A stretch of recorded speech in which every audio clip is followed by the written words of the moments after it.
Welcome to my finish master channel. তো আজ আপনাদের দেখাবো রেড কালার অনেকের প্রবলেম হয়, তো কভারেজ হয় না, তো সেটা কীভাবে কভারিং করবেন সেটা এই মাধ্যমে ভিডিওর মাধ্যমে আপনারা দেখতে পাবেন। আর আমার চ্যানেলটা সাবস্ক্রাইব করবেন, আমি ভালো ভালো টিপস দেবো পেন্ট নিয়ে।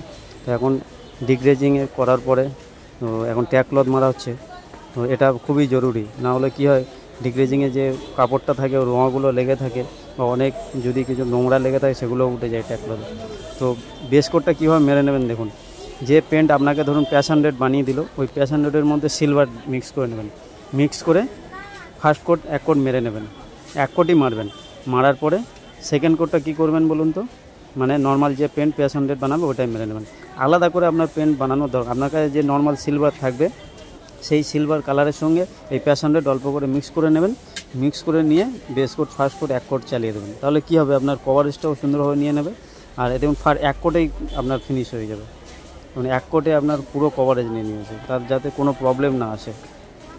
ভালোভাবে আপনারা দেখতে পাবেন এই ভিডিওর মাধ্যমে। তো ফার্স্ট কোটটা আপনারা যখনই কেউ পেন্ট লোকাল থেকে পারচেস করবেন বা কোনো বডি শপ থেকে বানাবেন, তখন আপনাদের বেস কোটটা আপনাকে মেরে নিতেই হবে। যে কোনো আপনার যদি রেটে প্রবলেম হয় তো তাহলে কী হবে, আপনার এক কোটে কভারেজ নিয়ে নেবেন। তো পেন্টটা দেখলেন এক কোটে মেরে নিলেন, এবার ক্লিয়ারটা স্প্রে আউট করবে।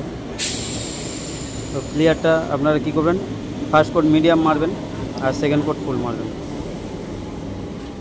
তো পেনটার আগে এক কোট ক্লিয়ার হালকা ছিটিয়ে নিয়েছিল, এটা একটা আপনার ফাইনাল হয়ে যাচ্ছে ক্লিয়ার কোট। গ্লস লেভেলটাও ভালো পাবেন তাতে। এক কোটে ফিনিশ করবেন না, দেড় কোটে ফিনিশ করবেন, না হলে খুব ভালো হবে যদি ক্লিয়ার মারতে চান। আর এক কোট মারার পর একটা কোট যে মারবেন ক্লিয়ার, তার মিডিলে 5 মিনিট গ্যাপ দেবেন। তাতে কী হবে, আপনার গ্লস লেভেলটাও ভালো থাকবে, ক্লিয়ারটা র্যান ডাউন হবে না। Thanks for watching.